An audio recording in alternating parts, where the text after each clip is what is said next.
As they say, the truth hurts.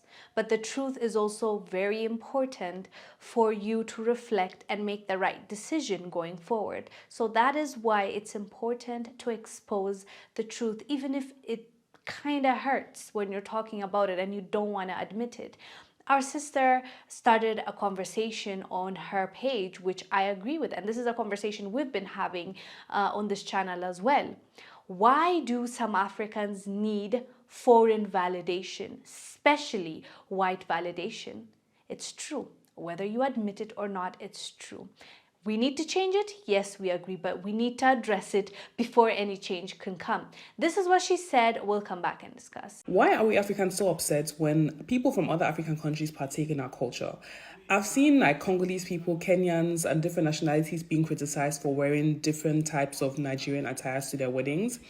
And even though I understand that they could have very well just used the cultural garments from their cultures, why does it bother us so much? So when we see a white person speaking Chi, we see a white person speaking Yoruba, we see a white person speaking Pidgin, we hype them up, we're so happy. We see them in our garments, we're so happy. She's very right. We are so quick to point our fingers on our own brothers and sisters, on the neighboring countries. In Africa, we're like, get out of my country, you're a foreigner. But if a white person does the exact same thing, they are given a pass. They are told, wow, like you are speaking my language so well. Like, do we get a prize when we speak English or French? Any of their languages? No one cares. No one cares. If anything, it's expected of you. But if a white person speaks our local language, we're in awe, we're shocked, we make them go viral in our countries. And that's the reality. You cannot tell me otherwise. But as for our sister, she brings up a good point. Why are we so hateful or so mad at our brothers and sisters wearing our attire?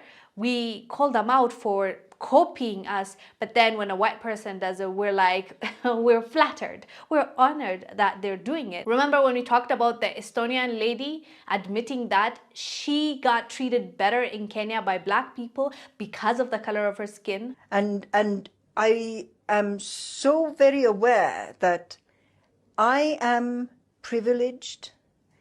I am so aware that I get favors.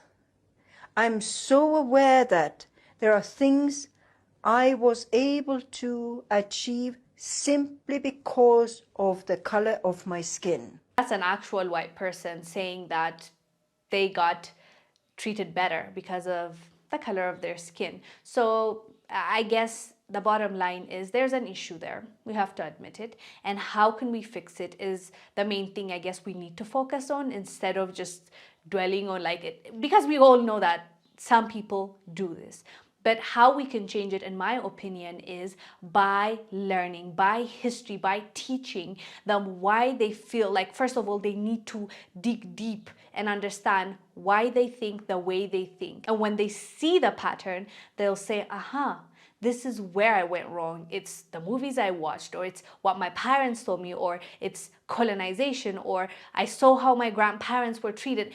Everything is connected, but once you figure out when it started and what triggered it, now you can start working on it. At the very least, if you think you're too old to change, you can change the next generation's attitude about it. You can raise your kids to believe in themselves, to know that they're equal to any other race and any other human being that is living in this world. You tell them, you teach them, you fill their brain with how powerful they are, and they'll believe it, and they'll grow up and break the pattern, even if it might be hard for you to break the cycle. Anyways, fam, let us know